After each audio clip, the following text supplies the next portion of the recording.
So, today's sermon is entitled Radical Acceptance. There are many things we humans strive for in our life, but two of the deeper hopes we long for are love and wisdom. And in Buddhist teachings, it's said that the root of love and wisdom is acceptance. So today we'll dive into radical acceptance. And much of the inspiration of today's talk is from the lens and the teachings of Tara Brach, who is a renowned Buddhist teacher and psychologist, who I think is really quite fabulous. If you have a chance, take some time to look up Tara Brach. So to experience a happy life, we are required to take time to examine ourselves so that we could truly understand ourselves and appreciate our lives. In the words of Socrates, an unexamined life is not worth living. For many of us in our human experience, we are often not here in our present moment. We're often somewhere else in time. This term is usually lost in thought. That's usually described that way. Somehow our attention leads us into the future or to the past, as if these moments are more important. But actually, this moment is the only moment that matters, that ever matters. So what is it that takes us away from being present in this moment? We all know the experience. All of a sudden, our attention drifts and we find ourselves caught up in another time, right? Ahead or behind. Buddhist teachers often say that in those thoughts, we are either fearing something or wanting something. I think that's interesting to explore.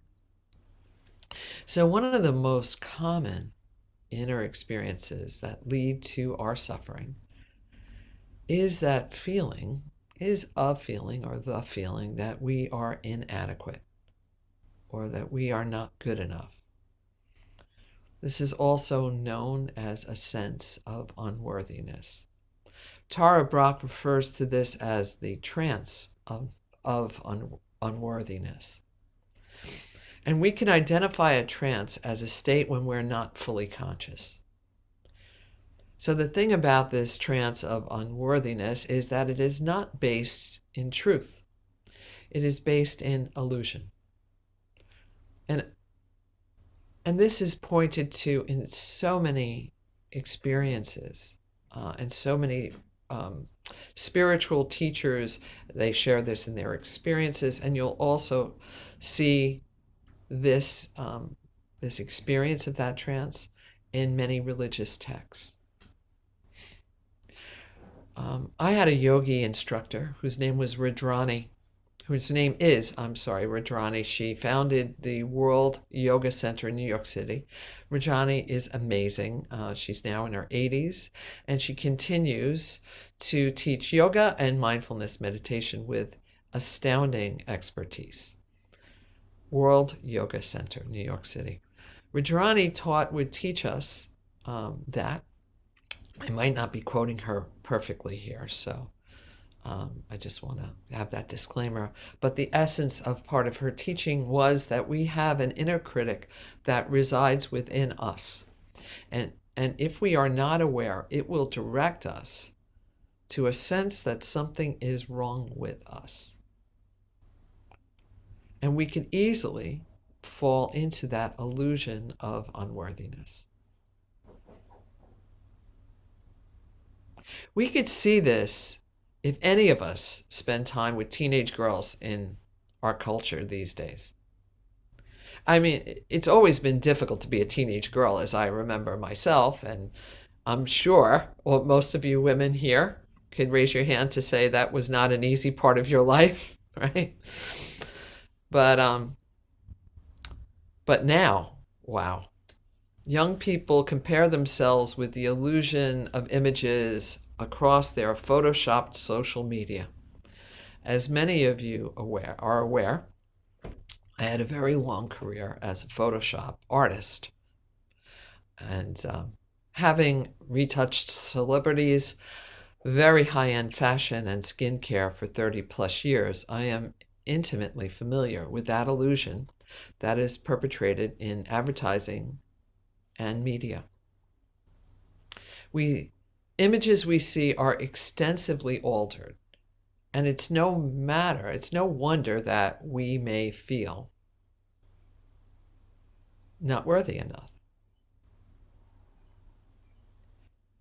As the director of a retouching studio in New York City, I held tours for students to educate them on the amount of editing that goes into creating these images that they see. I brought university students in, this back in the 90s and 2000s, high school students, grammar school, middle school, so that they would get a sense of what is really going on. Unfortunately, advertising often propagates a sense of lack and fear. What could these lacks and fear be? Fear that we're getting older, fear that we're not pretty enough, lack that we don't have a nice enough car, home, furniture, clothes, current fashion. We don't have the figure we wish we had. Or God forbid, we don't have the right life insurance. And we better make sure that next time we go to the doctor, we ask for the drug we saw in that commercial last night, because gosh, those people in those commercials look happy and refreshed after taking whatever medication it was they were marketing. This illusion that we are not good enough can creep out into our relationships and the experiences of our life. And if we feel we're not good enough, it can be difficult for us to be close to people. This illusion of unworthiness can keep us from taking risks, and this sense can cause stress and ultimately and it's ultimately a feeling that we want to get past. We don't want that feeling. We want to be good enough. We want to be perfect and fine as we are. And this perception of being less than gets magnified depending on the culture we're a part of. In the US, we have a culture that's more focused on competition than it is on community. And here, individuals are constantly striving to outdo one another. And if that's the case, one person is the winner and the rest are not. There's not room for everyone. The message of being set up to fail or being inferior in some way is particularly impactful on those who are part of marginalized groups. And for many, there is that sense of just not being good enough. And being part of those groups could include, it might bring us into marginalized groups, the shapes of our bodies, our economic situation, our gender orientation, our disabilities, our sexual orientation, our race, our ethnicity, or even our age. Consider the history and suffering of just specifically African Americans in the US, beginning with slavery, continuing with Jim Crow, then restricted housing and inferior education. And still today, African Americans are killed by the police at incredibly higher rates than other groups.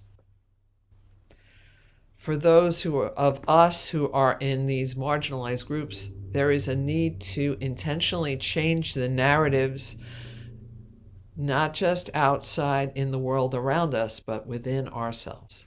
We need to change our internal narratives to create wellness within ourselves. You know, as a lesbian, a closeted lesbian for much of my life as a young woman, there's a lot of suffering, a lot of, not just myself, but in the community. It was really, a lot of shame, a lot of less than, a lot of inner critic we lived with. Many still do. Many still do. The Buddha's core teaching is that we suffer because we forget who we really are. I'm going to repeat that. The Buddha's core teaching is that we suffer because we forget who we really are. We forget the beauty, the brilliance, the goodness, and the love that we are. We get caught up in the outside story of who we think we are.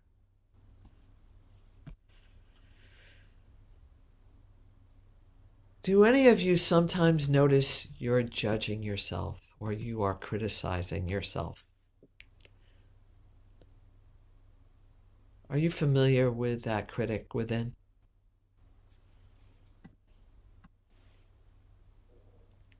And do you, when you notice this, and I know we all notice this sometimes, do you want to be easier on yourself? Do you want that to just to have a different experience with that inner critic?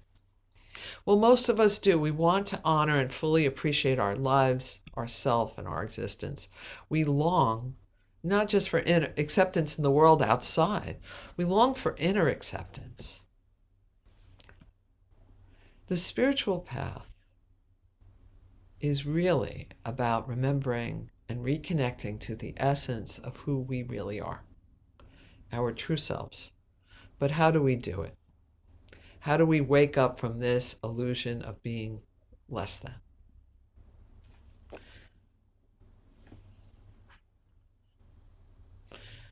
So for many of us, we try to manage the things in the world around us by judging others, judging situations.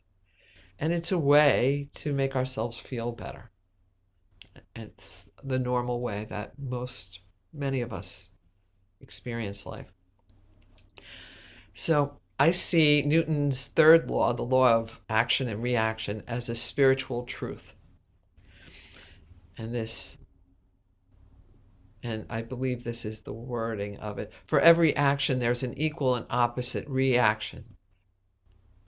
And that does not have to be physical. It could be cognitive and spiritual. So this is the balance. This is the equal and opposite reaction. The more we judge others, the more we judge ourselves. The more we judge ourselves, the more we judge others. It's fascinating. So with this in mind, if you want to judge yourself less, consider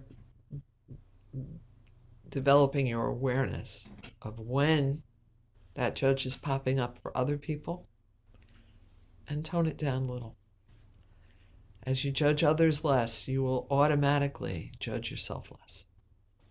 So judging is a habit that we do without awareness. Now, I'm not saying we shouldn't have discernment and make active and conscious decisions. What I'm suggesting is to make the shift from judgment to discernment. So what is the difference between judgment and discernment? Judgment has a quality of harshness to it. Discernment is to come to evaluate something as it is and recognize it or compare. So just to clarify the difference, or to illustrate the difference, you can consider it this way. There's two delicatessens that make chicken soup.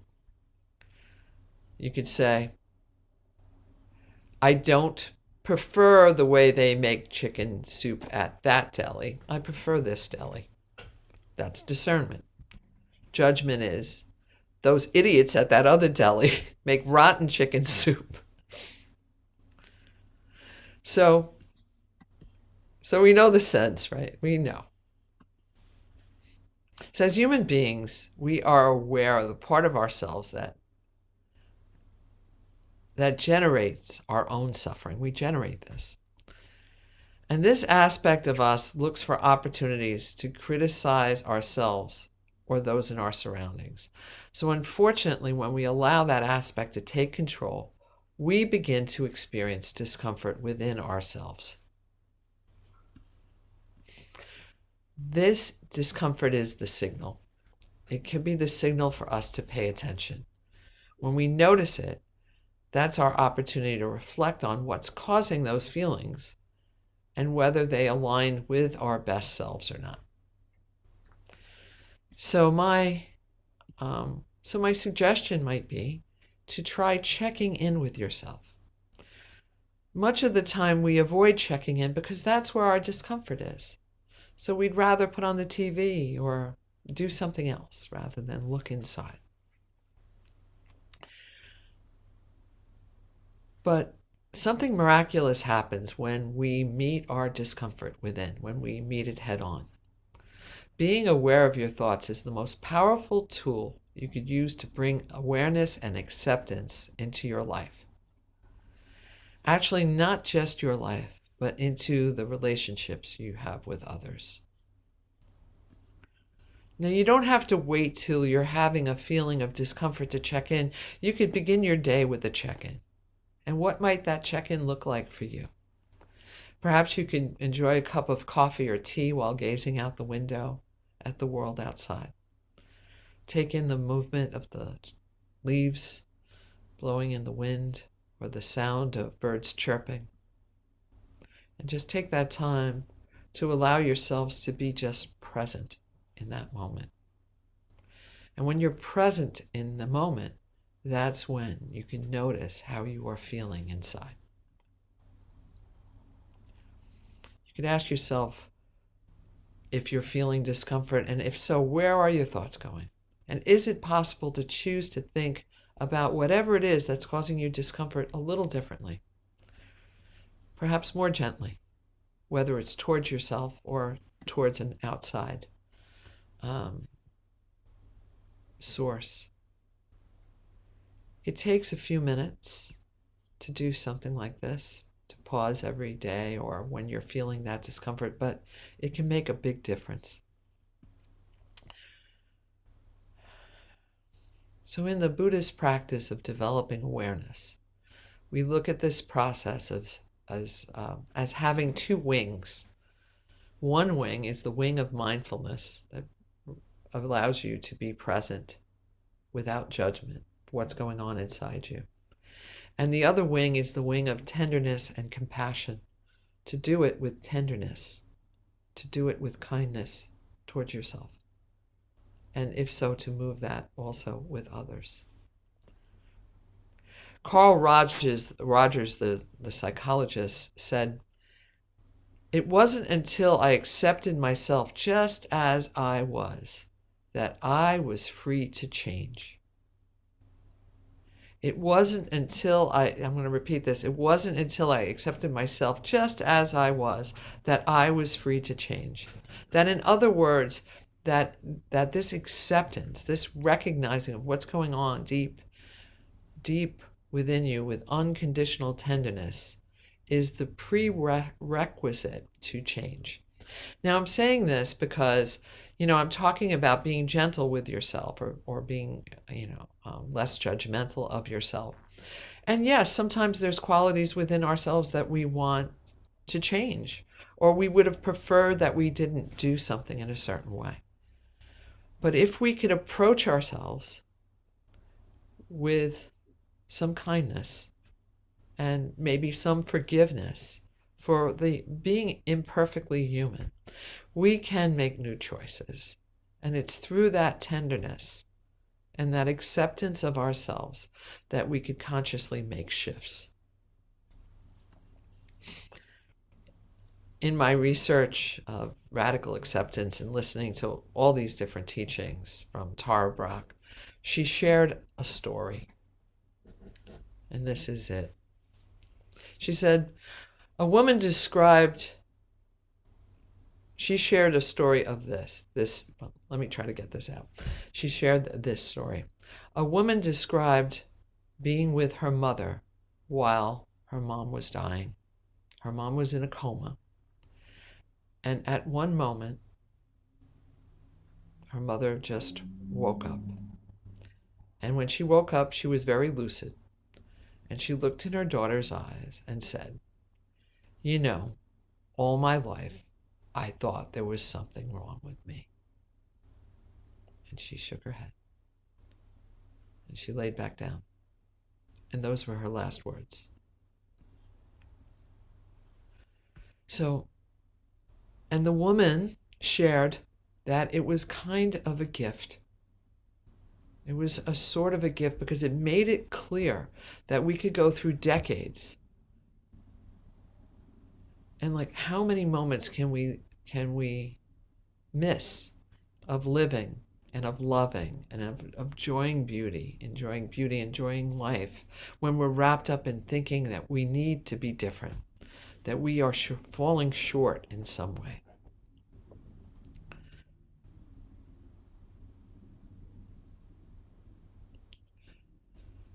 So I'd like to close with a poem by Donna Markova, the same person that we had a reading from earlier. And this poem is "I Will Not Die an Unlived Life." I will not die an unlived life. I will not live in fear of falling or catching fire. I choose to inhabit my days, to allow my living to open me, to make me less afraid, more accessible, to loosen my heart until it becomes a wing, a torch of promise. I choose to risk my significance, to live so that which came to me as a seed goes to the next as a blossom, and that which came to me as a blossom goes on as a fruit.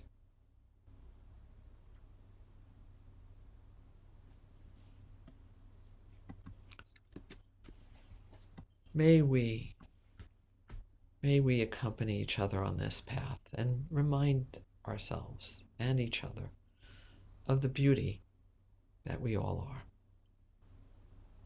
May it be so.